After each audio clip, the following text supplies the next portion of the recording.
son remained calm as the judge read the sentence, death by execution.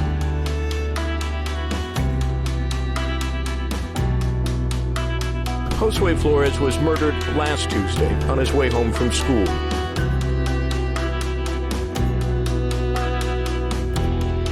The men confessed to shooting the teen execution style. There was some satanic type activity taking place.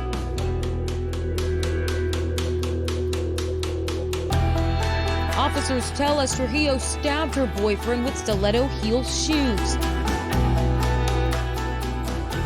2-year-old Riley Ann Sawyer's brutal killing shocked the nation. She was beaten to death, stuffed in a plastic box found by a fisherman in Galveston Bay. Former NFL player Antonio Armstrong Sr. and his wife, Dawn Armstrong, were murdered. We, the jury, find the defendant, Antonio Armstrong Jr., guilty. One by one, they described the deaths of the alleged other 8 victims of the convicted rail car killer.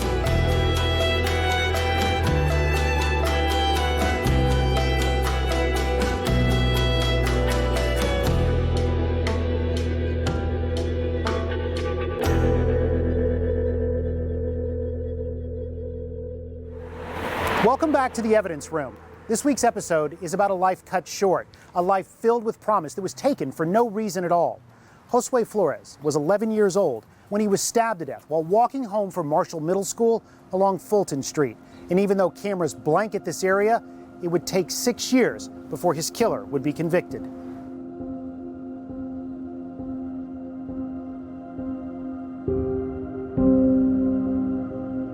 Every time we open the boxes, we see the last group photo from that day, the timestamp, because the clock is right there. That was literally his last photo.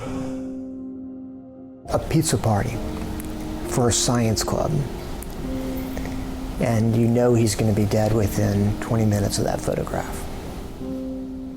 Oof. It was haunting. Like that, those last 50 feet or so, you can see him, and he's just marching toward the inevitability of Andre Jackson. His little best friend at the time, we met at the school. And he testified for us. That was also wild. We're looking at Josue, who is forever an 11-year-old little boy, and then you're talking to his best friend at the time, who was 11, who has now grown up. And he's a senior in high school, and so you're seeing an 18-year-old, and he still has a picture of Josue, and he wants to be a vet. And he said, because he would talk to Josue about wanting to be a doctor, and he is going to college, and he wants to honor his friend. So it was interesting to, when I say he killed what he could have been, that's what we mean by that. Gentlemen, thank you very much. I appreciate that. Man, I didn't expect the emotions to come back up. Man.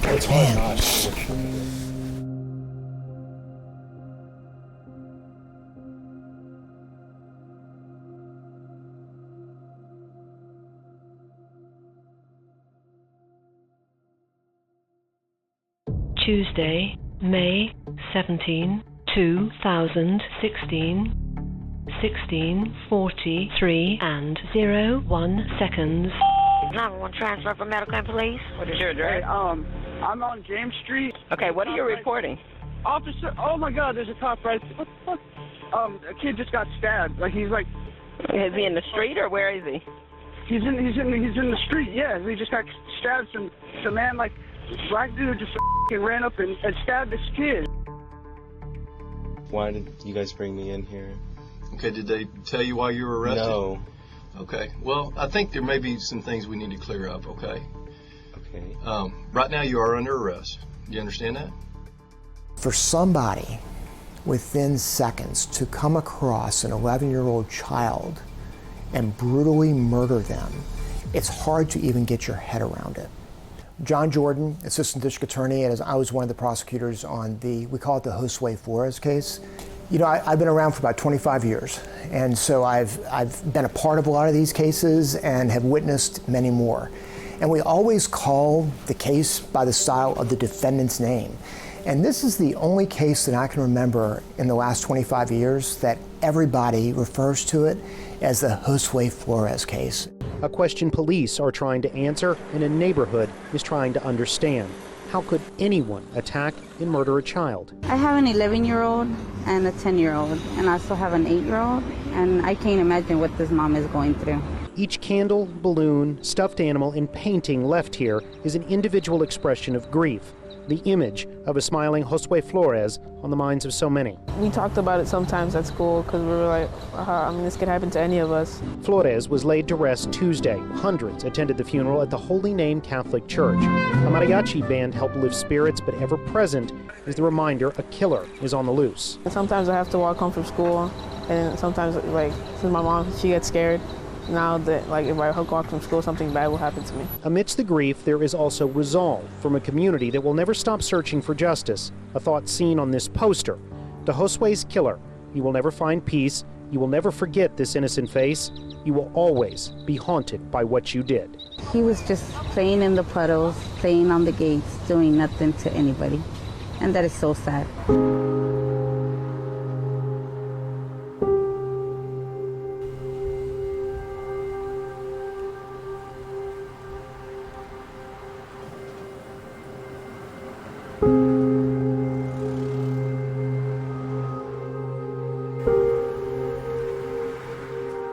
And he had told a teacher, I'm a big boy, I can walk home, because he hadn't been walking home alone. Usually his sister was there. His family was working income. His dad was a painter. Good people, but certainly lower economic ladder, working hard to put food on their table, but they believed in education. His older sister was a nurse, and he dreamed of being a doctor, and he was in advanced science. In fact, he was in an after-school program for science. And so the reason why he was walking in that neighborhood, not at the time that class let out, but a little bit later, was because he was at the end of the year party for this advanced science, and he wanted to be a doctor. Being 11 years old and walking home from school, block and a half from your home, you should be safe. And I think it just touched a nerve in our community from the get-go.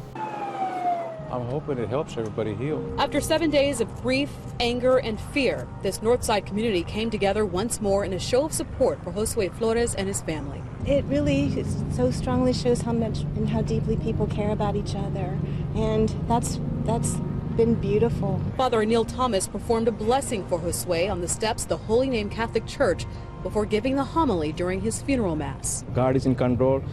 God will take care of, God will protect each one of us. Prayers of protection on the minds of everyone in this neighborhood, still on edge as Josue's killer remains on the loose. There's still a lot of apprehension and fear because they don't know if somebody might be next. We'll work to make this a better, stronger, safer, wonderful neighborhood. A promise that comes too late for Josue.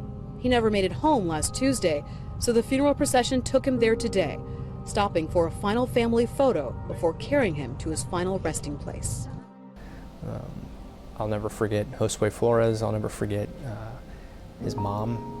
I'm Chris Condon. I'm an assistant district attorney with Harris County. I was the other prosecutor assigned to the trial case for Josue Flores.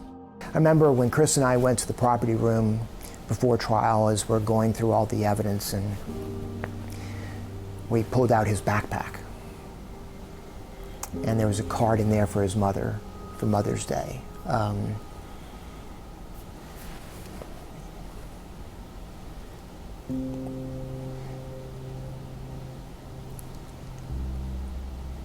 It was just so tragic.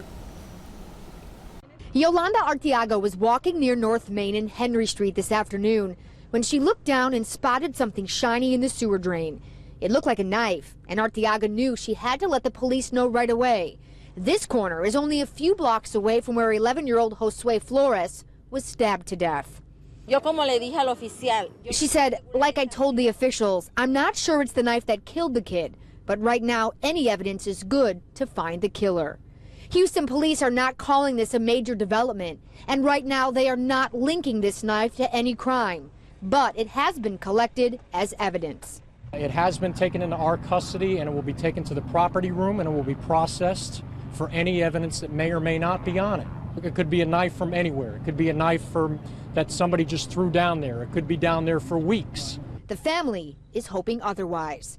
They would love for this knife to give police some clues as to who killed Josue. I hope and pray that, first of all, that it is the weapon, and that if it is, I hope that all the evidence stayed intact, or at least some, like they could find something on it.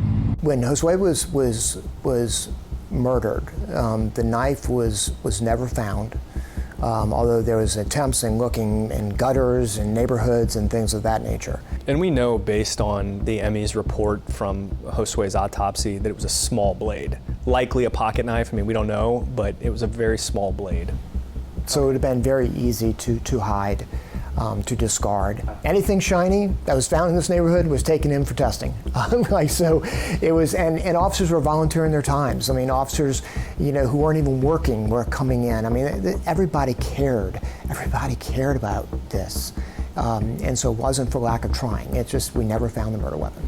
Hours after making his court appearance, charges against Che Calhoun in the murder of 11-year-old Josue Flores were dropped. Investigators say Calhoun, who was arrested and accused in the stabbing death, was not responsible and had an alibi that checked out. This looks like a Barney Fife investigation. Had they done one iota of real investigative work, they would have saw and learned just from the family alone that he could not have committed that murder. His family says Calhoun was in Pearland at the time of the crime, and store surveillance video there proves he didn't commit the murder. He was with me all that night and all that afternoon, so there was no way that this was possible for him to do this. And I just wanted to be cleared up that he's not the person that did this to this young man. But as Calhoun's family is relieved by the latest developments, another family is grief-stricken all over. He was all about love and compassion and just being there for people, and I know that's the message that he would want to come out. A special memorial was held at Marshall Middle School in Josue's honor, where he attended, as the search for his killer begins again. Because I know HPD's working hard. I know they are working hard full-time, overtime. I know they're putting their hearts into it. How did it come that this person was the first person arrested?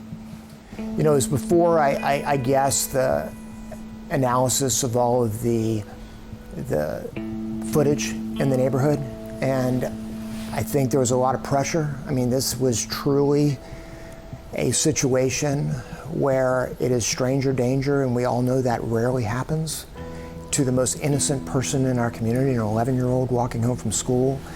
And so officers in the area were just trying to help, and there was an officer who had run into someone named Che Calhoun previously, and it kind of fit the description with a knife and kind of an altercation.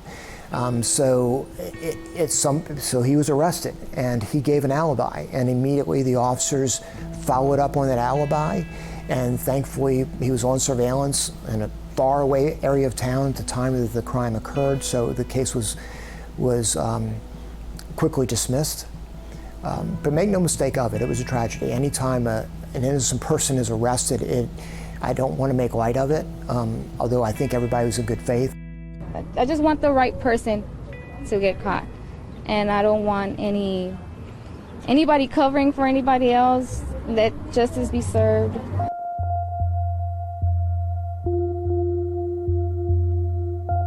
So how did Andre Jackson get on everyone's radar? What ended up breaking the case initially, and we came back to it when we tried the case, is surveillance footage. Folks who, good citizens who reported seeing something in the area. Officers going on the ground and pulling Ring doorbells and surveillance footage from businesses and Metro, and trying to develop a timeline because they knew when the 911 call had come in. So what was the common theme was there was an African-American male seen fleeing the scene, various descriptions, in a green jacket. They released video footage of him in the area. A a convenience store owner was familiar with that jacket because it was so unusual, that it was like an unusual green color. He had seen the lettering on the back that didn't make sense. And so he knew when he saw on the local television, if anybody heard anything, they knew that they had seen that person earlier that day. Was he living in the area? He was living at the Salvation Army within a few blocks of that convenience store.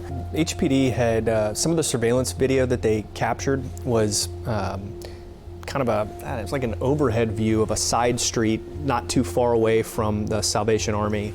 And as Andre Jackson was fleeing the stabbing, he ran underneath this surveillance camera, and you could see very clearly, well, in one angle you could see his face, but you could see very clearly the jacket in the back, and you could see it was like J.B. Lyman was the lettering on the back of the jacket. They released that photograph to the public, and this man who ran the store recognized the jacket. It was like a gift from God. I mean, like if he had just been dressed normally and didn't have a distinguishing jacket, I don't know if the crime would have ever been solved. And so from there, the officers went to that convenience store. They were able to pull from an ATM machine to see who had made a withdrawal around that time, and that's how he was developed as a suspect. Where was he arrested? At the Salvation Army. He was arrested at the Salvation Army, taken into custody. Did he have the jacket on? The jacket was in his room. It was not on him. It was on the back of a chair inside the room that he was in. You know this case of the little boy that was stabbed in the area over there? Yes. Okay, you're arrested on a warrant regarding that. Okay, what does that mean? What does that have to do with me? Well, first thing, my question is this a photograph of you?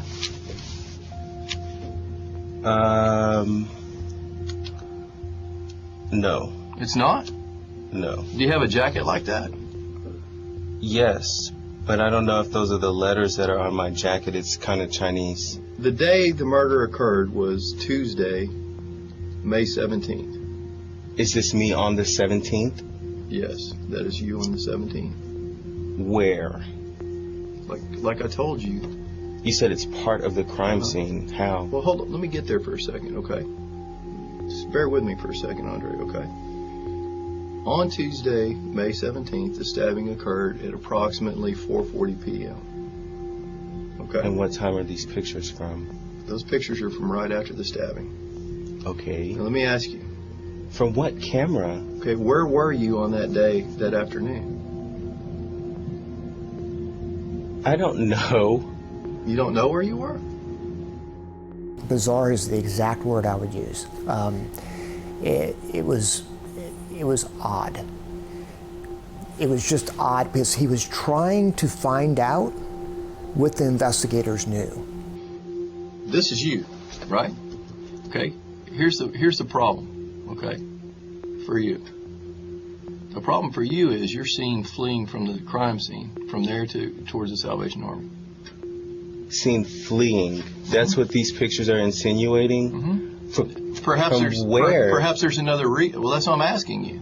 Perhaps there's another reason, and so we've already established that that's you in the photographs, okay? Right? Right. Okay. Hold on. Were you on Fulton that day? I don't know the streets over there. Okay. I have to look at a map. Okay, well, I can get us a map. That's what I'm saying. I can get us a map in just a second.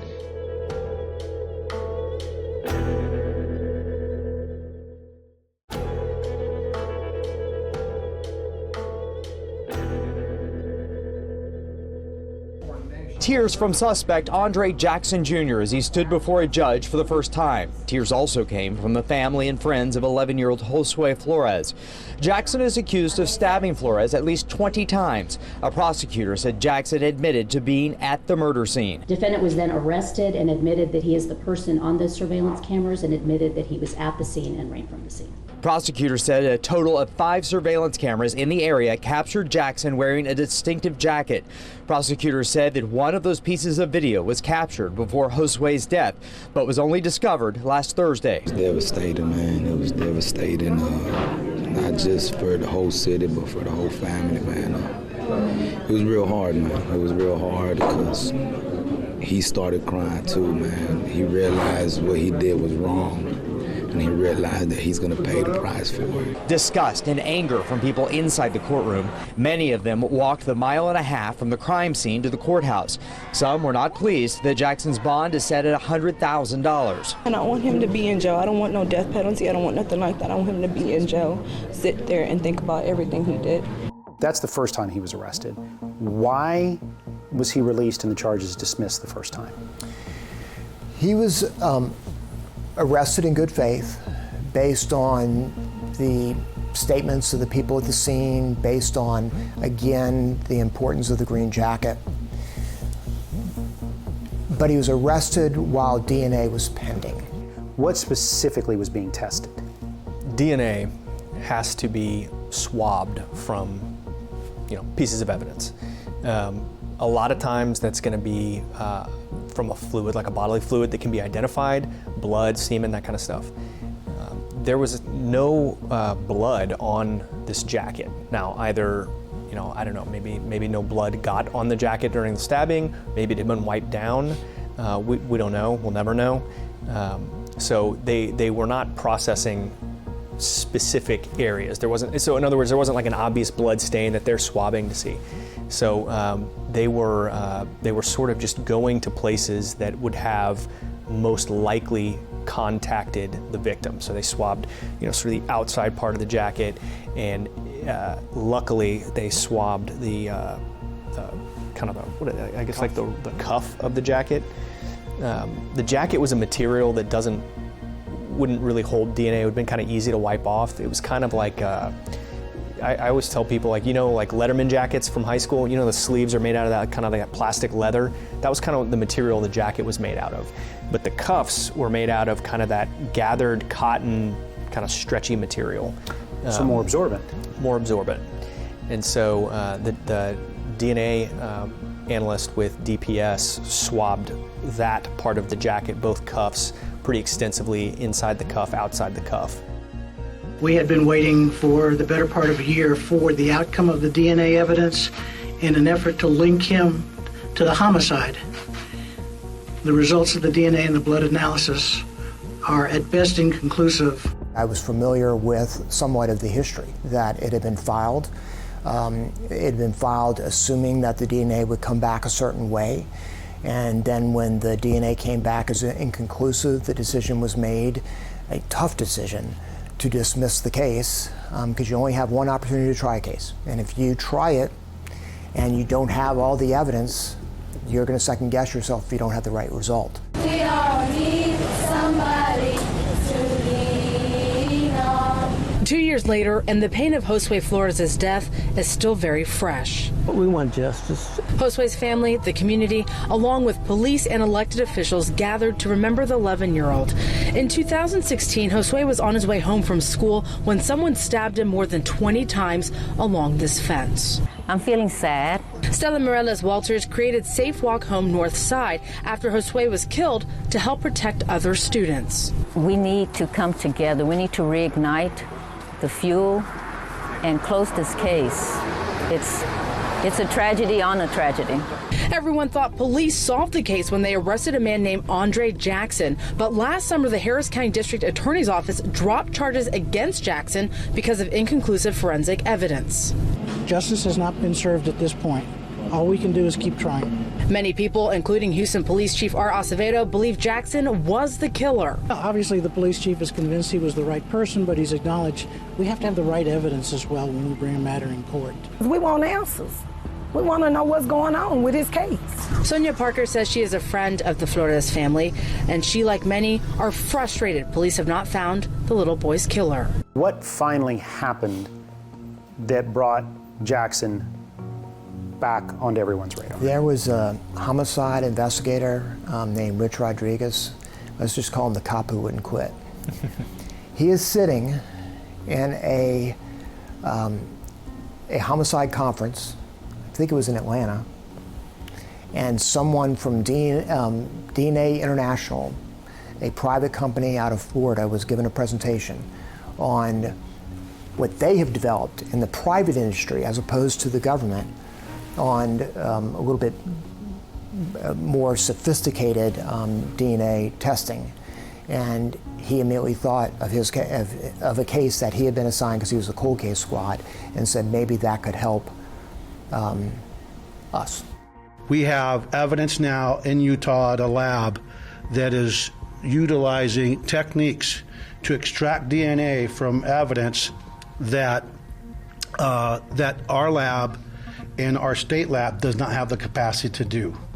And we're hopeful that we're going to extract that DNA and we're going to get this suspect, we're going to bring him here. He coordinates taking the sample that had been previously analyzed and found inconclusive, and they took that specific sample. So it wasn't a re-swab, it wasn't a new swab, it was the DNA that had been removed, but our labs just didn't have equipment, or protocols sensitive enough to determine whose DNA that was, and they were able to look at it with their more advanced equipment and determine that it was Josue Flores' DNA.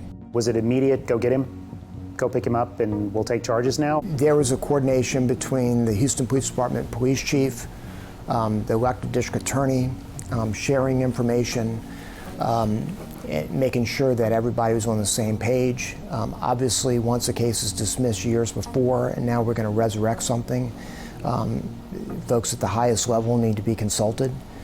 And a warrant was issued for his arrest, and he was taken into custody. This is the first video of Andre Jackson since his arrest, charged in the murder of 11-year-old Josue Flores back in 2016. Deputies escorted him from the courthouse back to the Harris County Jail.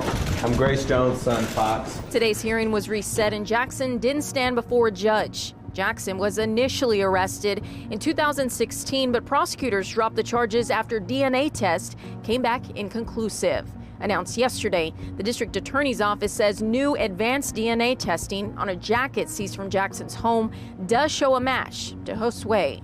A community member was at the courthouse showing support for the Flores family. We're here to support the family. We're here to support the justice system. We're here to support whatever justice we can get.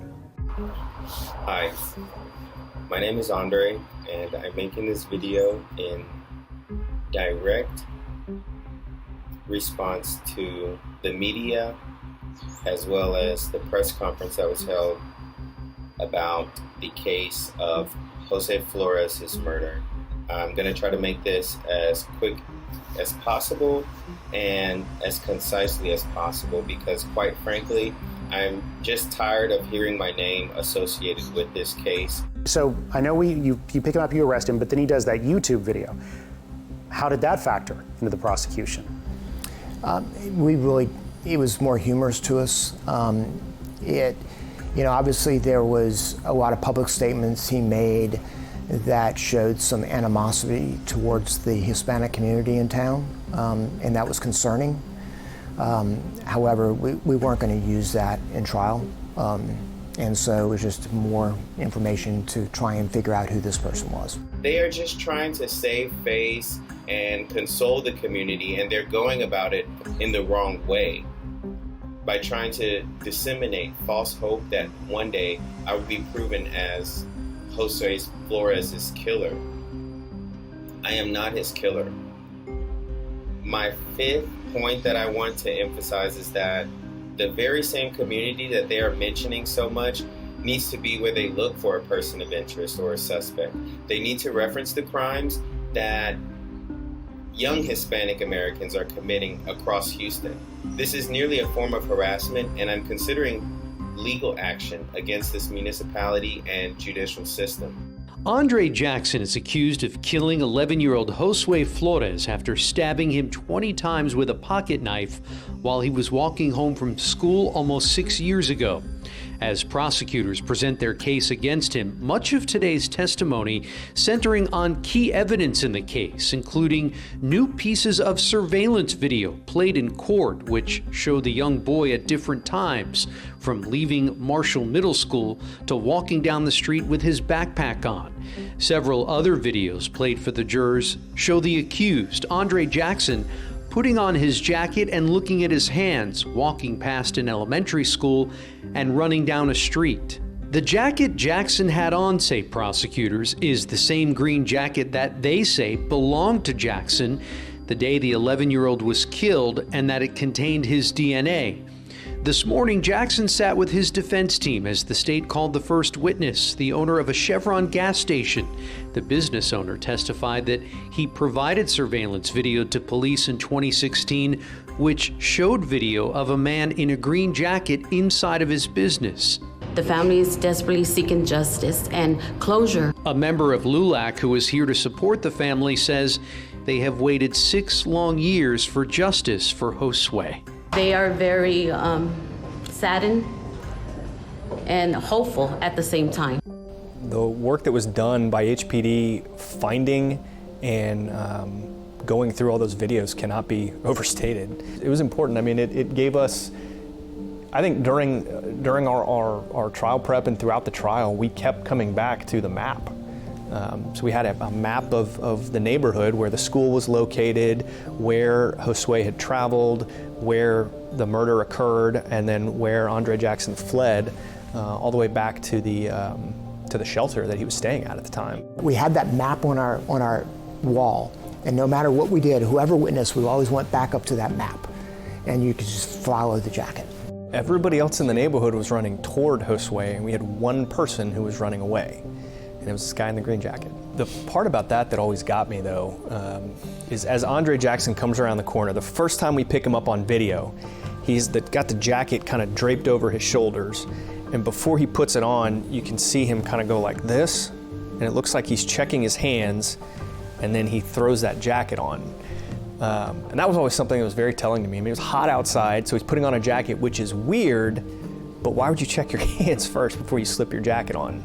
When asked, Josue Flores' father and mother said they were happy as they walked out of the courtroom, telling us they would speak more about the jury's decision tomorrow after their son's killer was sentenced. Andre Jackson began sobbing even before the jury walked into the courtroom and continued crying as the verdict was read. God. Muttering the words, "Oh God," after a jury convicted him of killing the 11-year-old honor student nearly 6 years ago on May 17, 2016, after stabbing him roughly 20 times with a pocket knife. Prosecutors surrounded the 11-year-old's mother and father, who were also in tears after the verdict was read. 5 members of Jackson's family also sobbing as they listened to the verdict. In their closing arguments, prosecutors spent about 11 minutes of the allotted hour. Jackson faces 5 years to life in prison. At his request, it will be the judge, not the jury, who decides his punishment. We were so exhausted from the late nights, and I remember saying that, guys, we're put in this position, and it's an honor, but I don't want to live in a community where someone can be killed walking home from school and we got the right person and he gets to go home free. It's just, this just can't happen. Gracias a todos. Juan and Maria Flores leaned on gratitude the day they say justice arrived, 6 years after their 11-year-old son walked toward home, but never made it. A judge Wednesday sentenced Andre Jackson, the man convicted of killing Josue Flores, to life in prison. Your Honor, I'm asking you to right the wrongs in the system. Jackson, in a written statement, begged the judge for 5 years. He cited an unfair case, one he wrote relied on revenge rather than justice. But after speaking for some 16 minutes, Jackson learned he'd spend the rest of his life behind bars. Justice was done today for Josue Flores. The right decision pressed Harris County District Attorney Kim Ogg, who praised her prosecutors for going the long haul. The case came down to DNA evidence on a green jacket Jackson is accused of wearing the afternoon he killed Josue.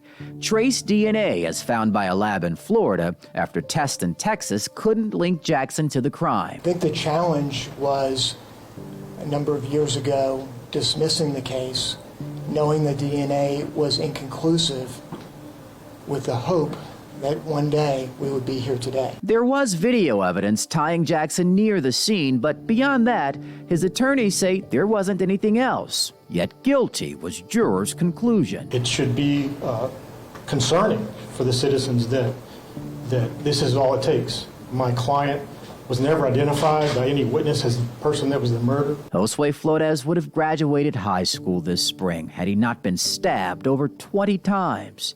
His best friend, Angel, said the two had a pact, a promise, he says, to always be there. He gave me the motivation to keep going. He gave me the strength to get up and say, this day is for Josue. And now I feel like I made it up to him.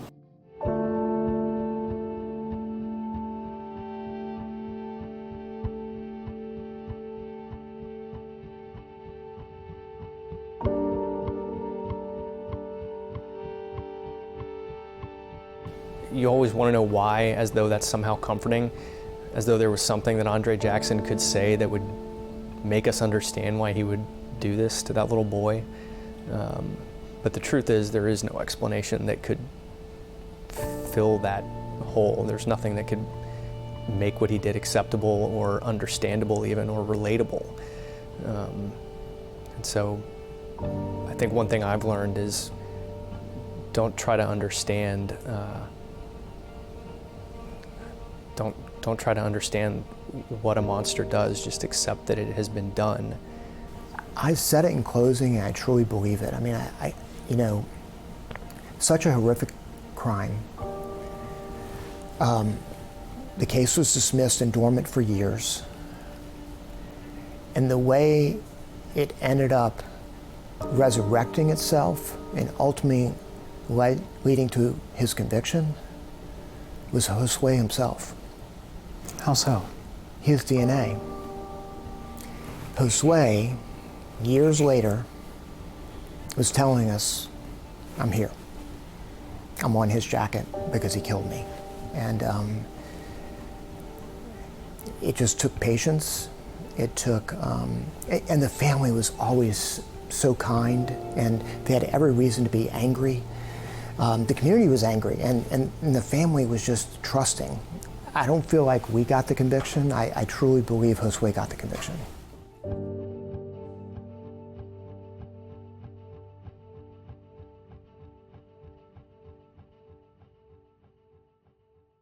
Josue's memory is honored through this memorial park and a bus stop dedicated in his name in front of Northside High School, where he would have graduated.